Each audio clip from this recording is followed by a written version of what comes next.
história da ética. Vamos fazer uma viagem pelo tempo. Vamos ver como os pensadores gregos conceituavam ética. Vamos ver como era a ética no Império Romano, na Idade Média e também na Idade Moderna. Vocês poderão perceber o quanto será proveitoso conhecer o conceito da ética para aplicar isso nos nossos dias, na nossa conduta com a sociedade. Vamos também estar nos preparando para poder refletir sobre as condutas das pessoas em família, na escola, no nosso trabalho. Ok? Então agora vamos ver qual é o conceito, o significado da palavra ética. Ética é o estudo dos juízos de apreciação que se referem à conduta humana suscetível de qualificação do ponto de vista do bem e do mal, seja relativamente a determinada sociedade, seja de modo absoluto. Como vocês viram, o significado, o conceito da palavra ética está intimamente ligado à conduta do ser humano, o seu modo de ser, como ele convive e pratica os seus atos em sociedade. Desde a nossa infância, aprendemos conceitos como o bem e o mal, o certo e o errado, o justo e o injusto. Primeiramente, aprendemos isso com os nossos pais, no seio da nossa família. Depois, aprendemos na escola, com os nossos professores, e assim fomos aplicando esses conceitos e praticando atos em convívio com a nossa comunidade, com os nossos vizinhos, no nosso trabalho, com os nossos colegas. Então, podemos dizer que vamos aprendendo e assim vamos praticando atos em sociedade. E para isso, precisamos conhecer ética para sermos pessoas éticas. Podemos dizer, então, que os pensadores, da antiguidade até a modernidade, foram construindo ideias, investigando, formulando conceitos, e assim eles foram conceituando como deveria ser o homem ético. Esses pensadores eram, então, os filósofos. Mas claro que filosofia é muito complexa, é um estudo muito amplo. Mas nesse momento, agora, é importante vocês terem noção do conceito da palavra filosofia. Vamos lá? A palavra filosofia vem do grego e resulta da união de outras duas palavras. Filia, que significa amizade e respeito entre os iguais, e sofia, que significa sabedoria, conhecimento. Filosofia significa, portanto, amizade pela sabedoria, amor e respeito pelo saber. Assim, o filósofo seria aquele que ama e busca a sabedoria, tem amizade pelo saber, deseja saber. Desejo do saber. Vocês devem estar perguntando, mas o que isso tem a ver com a ética? Ora, tudo. É óbvio que para nós sermos éticos, corretos, temos que conhecer o bem. Ou seja, temos que estar em constante aprendizado, buscando o conhecimento, o significado das palavras, das virtudes, dos princípios éticos, para então seguirmos esse caminho do bem. 300 anos antes de Cristo, os gregos já conceituaram a palavra ética. Aliás, eles foram os primeiros a conceituar e associar a esse conceito a ideia de moral e cidadania. Os gregos diziam que os seus cidadãos deveriam pautar as suas condutas no equilíbrio, assim evitariam a falta de ética. Mas por que os gregos precisavam desse comportamento humano? Ora, as suas cidades estavam em desenvolvimento e a sociedade grega também estava se estruturando. Portanto, eles precisavam do máximo de prestatividade, honestidade, integridade e harmonia entre os seus cidadãos. As cidades estavam se desenvolvendo e, portanto, eles deveriam manter a ordem. Agora, vamos falar sobre ética grega. Vamos ver o que os pensadores, os filósofos gregos contribuíram para a sociedade com a concepção do homem ético. Vamos falar de Platão, Sócrates e Aristóteles. Então vamos começar com Sócrates. Vamos ver as suas contribuições para o homem ético. Sócrates nasceu aproximadamente em 470 a.C. em Atenas. Era de origem humilde, filho de Sofrônico, escultor, e de Fenáreta, parteira. Aprendeu o ofício do pai, mas dedicou-se inteiramente à meditação e ao ensino filosófico. Sócrates ensinava que a maior virtude era a sabedoria, era a virtude máxima. Ele dizia que o homem bom era um ser feliz, mas para ser bom deveria ser sábio. O que ele queria dizer com isso? Vocês lembram daquela famosa frase atribuída a Sócrates, conhece-te a ti mesmo? Qual é a mensagem dessa frase? Ora, nós devemos nos conhecer profundamente. Mais ou menos assim, se eu digo que sou corajoso e não conheço o conceito, o significado da palavra coragem, então não posso dizer que conheço a mim mesmo, tá certo?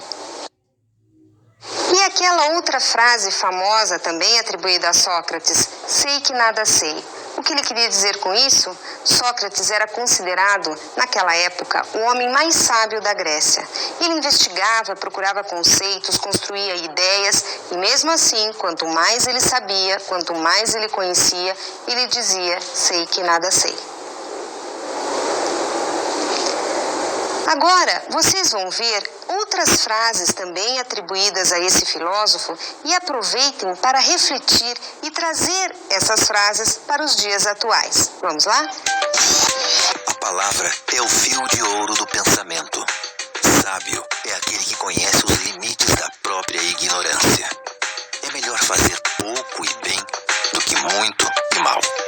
A ociosidade é quem envelhece, não o trabalho. O início da sabedoria é a admissão da própria ignorância. Vou fazer um comentário a respeito dessa última frase. Sócrates ensinava que a maldade e o vício eram frutos da ignorância.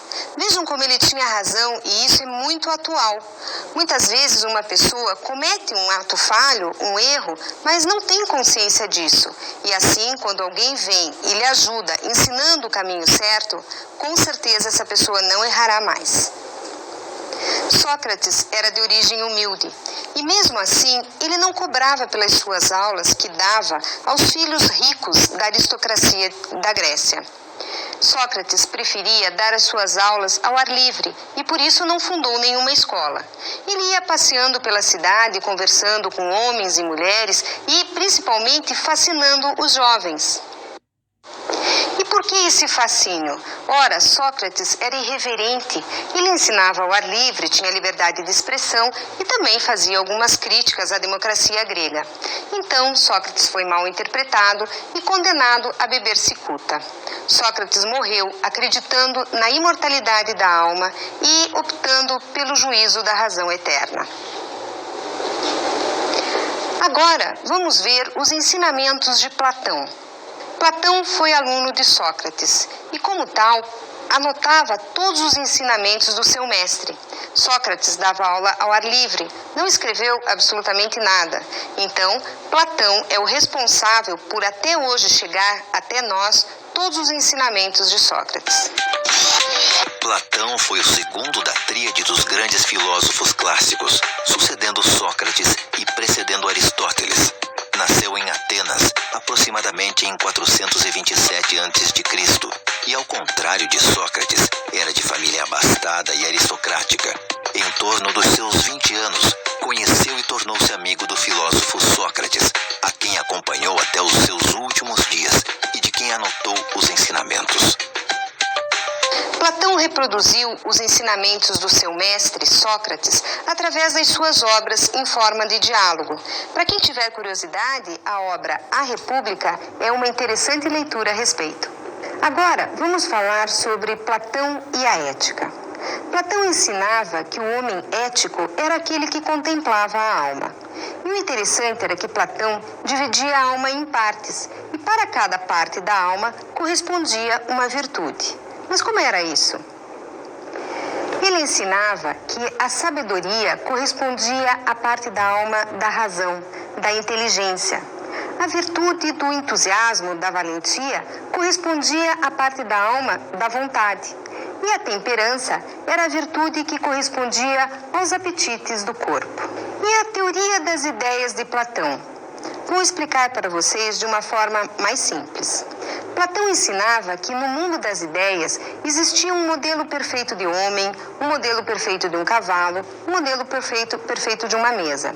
E aqui, no mundo real, então, aquele determinado homem era uma réplica imperfeita daquele modelo. Um cavalo também era uma réplica imperfeita e assim por diante. Concluindo, Platão dizia que o mundo das ideias era o lugar das coisas eternas, imutáveis, verdadeiras. E o lugar real aqui, onde nós vivemos, era o mundo das sombras e das aparências. Interessante essa teoria, não é? Uma curiosidade sobre Platão.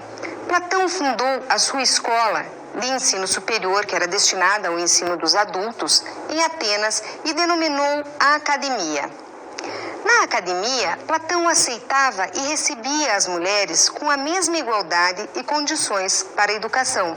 Mas com um detalhe, a mulher deveria frequentar a sala de aula vestida de homem. Outro termo interessante relacionado a Platão é o amor platônico. Quando as pessoas dizem que amam platonicamente, dizem que amam sem o contato físico. Elas não estão erradas, totalmente erradas. Na verdade, é isso mesmo. Quando nós dizemos que estamos amando platonicamente, ficamos à distância, admirando a beleza do ser amado. Para Platão, era assim. Ele dizia que o amor tinha vários degraus e a contemplação da beleza da alma era o degrau máximo. Falamos de Platão, que foi discípulo de Sócrates, e agora vamos falar sobre os ensinamentos de Aristóteles, outro filósofo grego. Mas antes, vamos dar uma olhadinha na sua biografia? Aristóteles nasceu em Estagira em 384 a.C., na Macedônia, distante 320 quilômetros de Atenas. Era filho de Nicômaco, médico e amigo pessoal do rei macedônio Amintas II. Com cerca de 16 ou 17 anos, partiu para Atenas, maior centro intelectual e artístico da Grécia, tornando-se discípulo de Platão na academia. Vocês viram a sequência? Platão foi discípulo de Sócrates e Aristóteles foi discípulo de Platão, estudou na academia. Vamos ver agora Aristóteles e a ética. O que Aristóteles pensava e ensinava? Primeiro, ele questionava muito. Ele perguntava o que o homem precisa para viver bem. Qual é o bem supremo para o homem? E ele mesmo respondia: a felicidade. Então, Aristóteles entendia que a virtude máxima era a felicidade. Dizia que o homem tinha que ser bom, desejar o bem e assim seria feliz. E ele também dava 3 maneiras de se alcançar essa virtude e a felicidade. Seria através dos prazeres, das virtudes e também da sabedoria. Interessante também que o filósofo Aristóteles, ele colocava um meio termo na conduta dos indivíduos. Ele dizia que deveríamos praticar os nossos atos sempre com equilíbrio, a fim de evitar o excesso.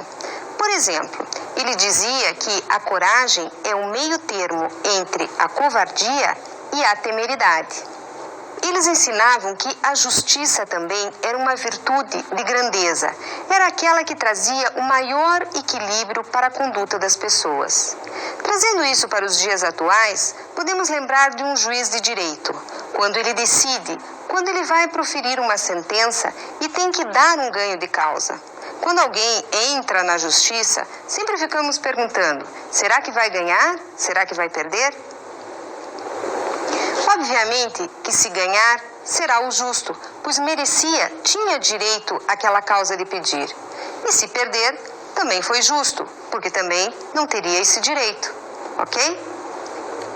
Aristóteles também fundou a sua escola em Atenas e denominou Liceu. Nessa escola, os seus discípulos tinham uma denominação interessante, os peripatéticos. Mas por que esse nome?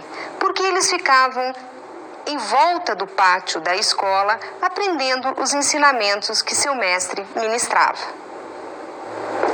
Como nós vimos, então, a ética grega, para Platão, o homem era ético se tivesse a contemplação da alma.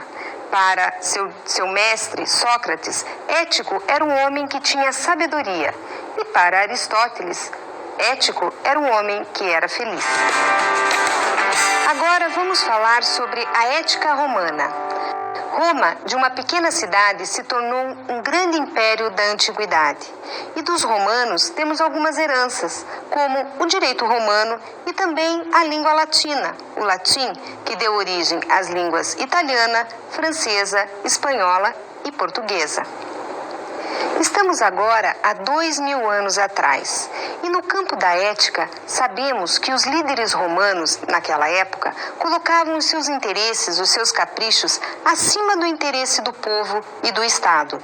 Sabemos também que a corrupção já dominava o Senado e grande parte dos políticos de Roma. Quem aqui assistiu o filme O Gladiador?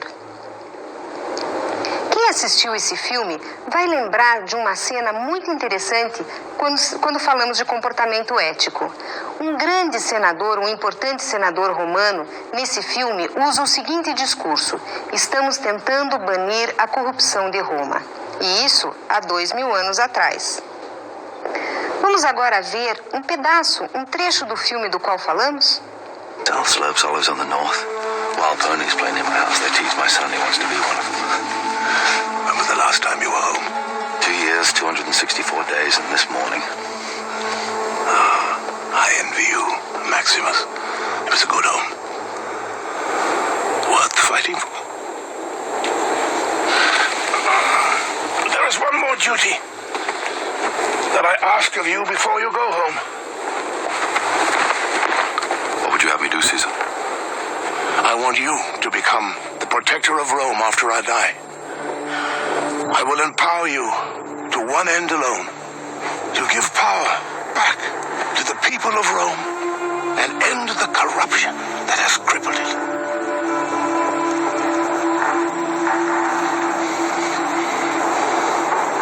Would you accept this great honor that I have offered you? With all my heart, no. Maximus, that is why it must be you. But surely a prefect, a senator, somebody who knows the city, who understands her politics. But you have not been corrupted by her politics.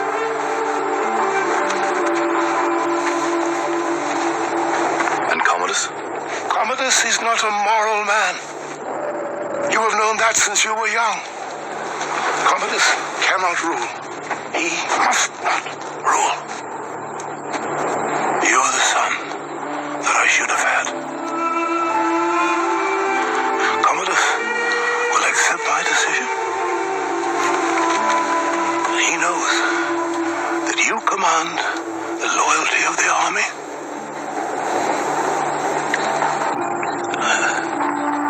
I need some time, sire. Yes. By sunset, I hope you will have agreed. Now embrace me as my son. And bring an old man another blanket. Tratando desse comportamento ético, vamos fazer uma relação com os dias atuais. E quero uma reflexão. A nossa sociedade, devidamente organizada, aceita a corrupção no seu sistema político? É óbvio que não, e por bons motivos. Um desses motivos é que a corrupção é um dos maiores exemplos de falta de ética de um cidadão. O indivíduo que corrompe ou é corrompido, ele é banido do nosso meio social. Nós não aceitamos, porque ele está quebrando um determinado código de confiança entre as relações sociais.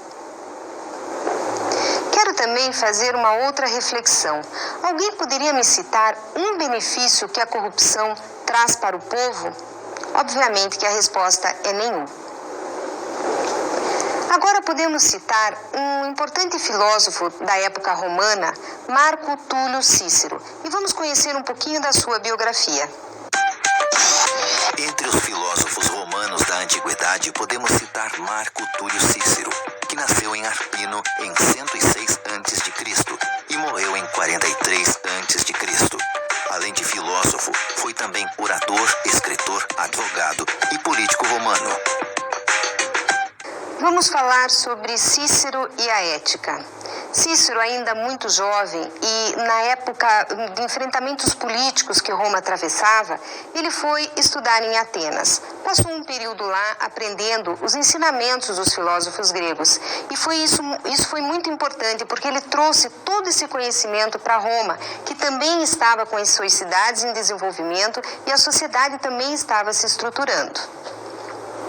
Cícero era um homem de grande equilíbrio, tinha um poder de convicção muito grande e isso contribuiu sobremaneira para a concepção do homem ético na época do Império Romano. Mas, pessoal, aqui eu não posso deixar de falar de Paulo. Paulo viajou por cidades de Roma e da Grécia. E assim ele foi divulgando o cristianismo e foi fundando as suas igrejas, discutindo conceitos éticos com esses povos. A Bíblia, além de ser um livro sagrado, é uma fonte rica, pura de ética e moral. Vocês podem fazer uma bela leitura na parte da Bíblia que tem as epístolas de Paulo, onde Paulo escreve cartas para as províncias do Império Romano e também para os gregos, para os coríntios. Paulo fundou a sua primeira igreja na cidade de Filipos, tanto é que existem cartas que ele escreve para os filipenses. E até hoje a cidade de Filipos tem a menção de ser o berço do cristianismo europeu.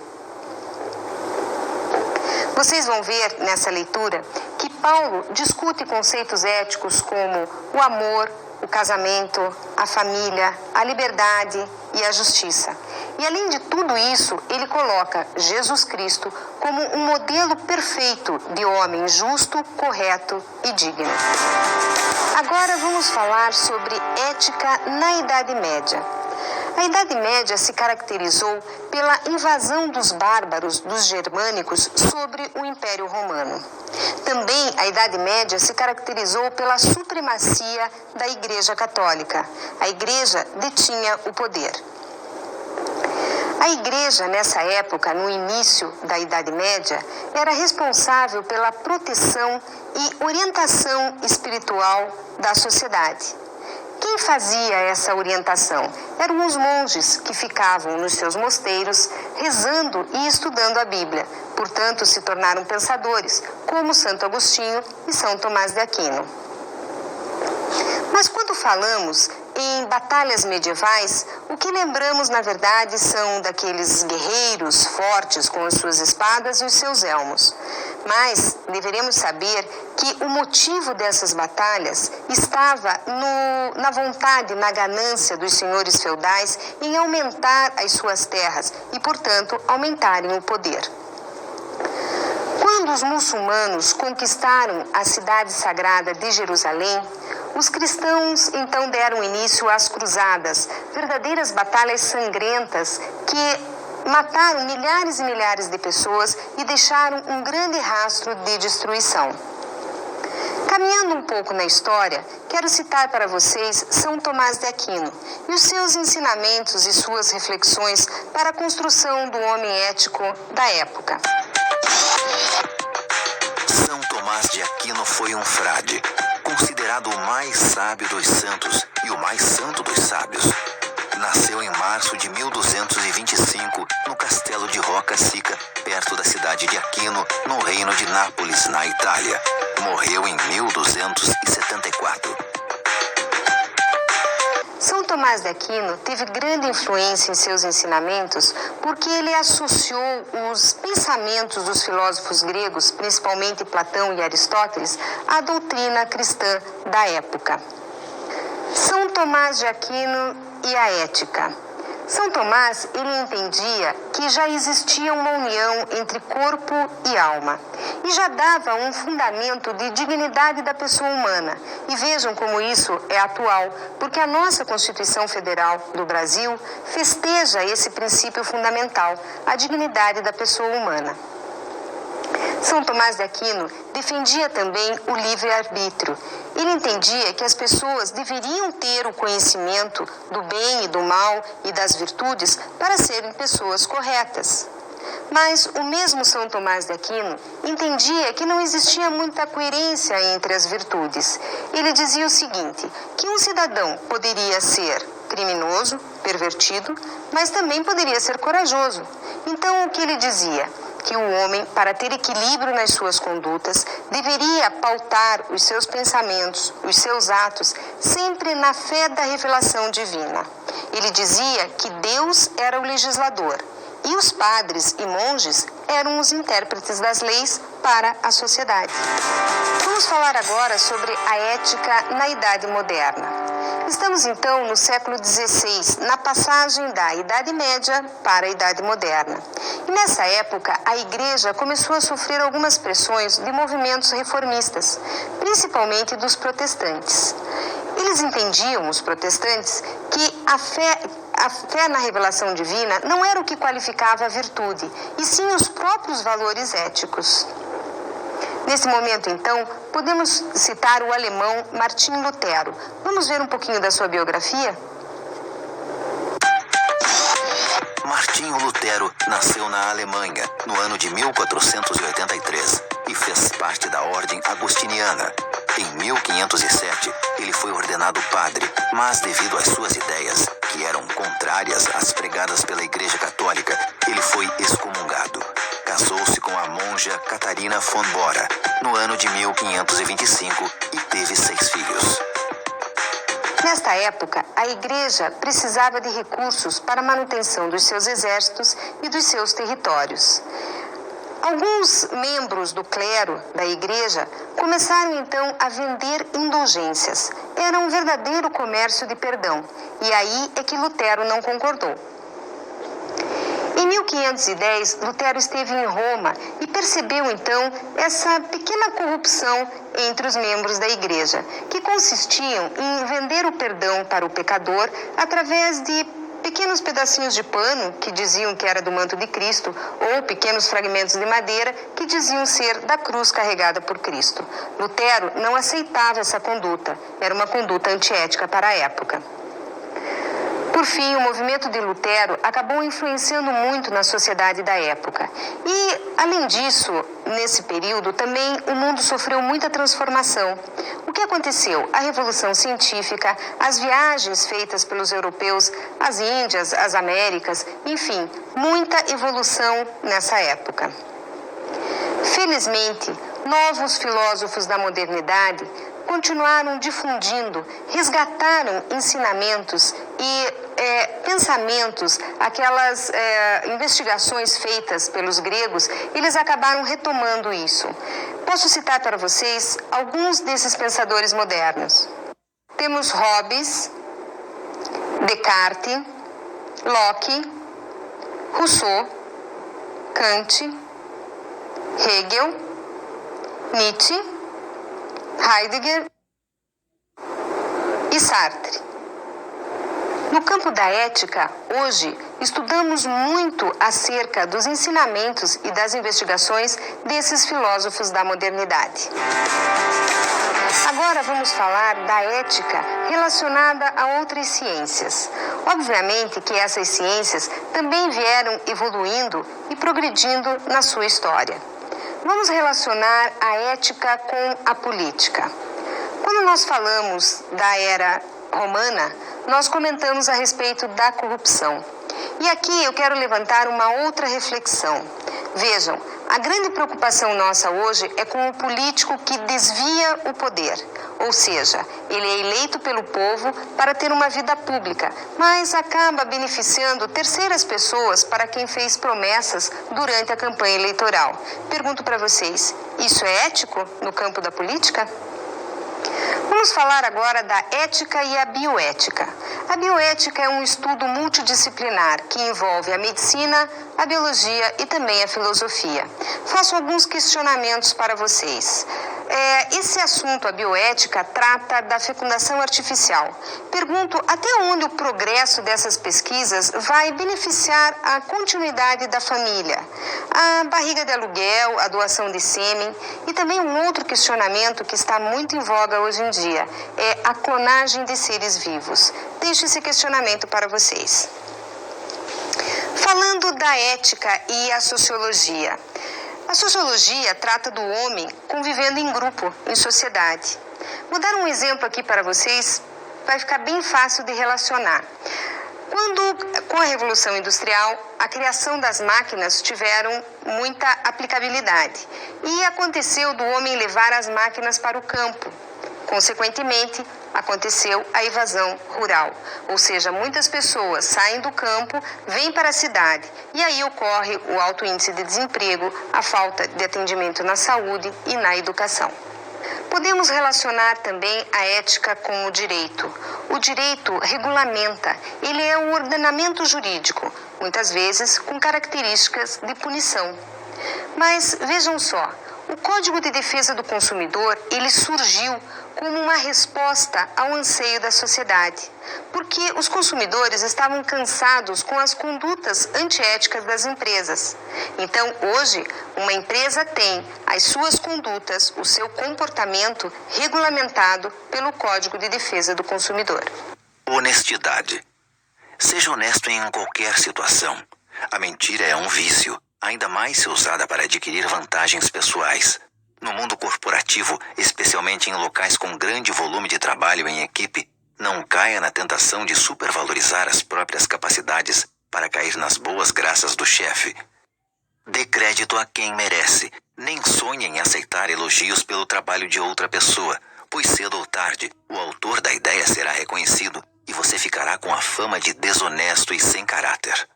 Vejam a importância de conhecer conceitos éticos e o nosso comportamento ético no ambiente do trabalho.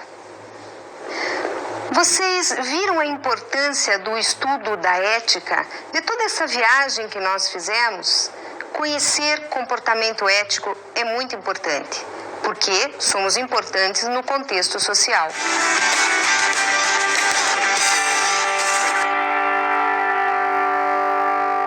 Bem, pessoal, agora deixo para vocês aqui as minhas dicas de estudo. Assistam o filme Gladiador, do diretor Ridley Scott. Assistam também Cruzada, um filme do mesmo diretor, Ridley Scott.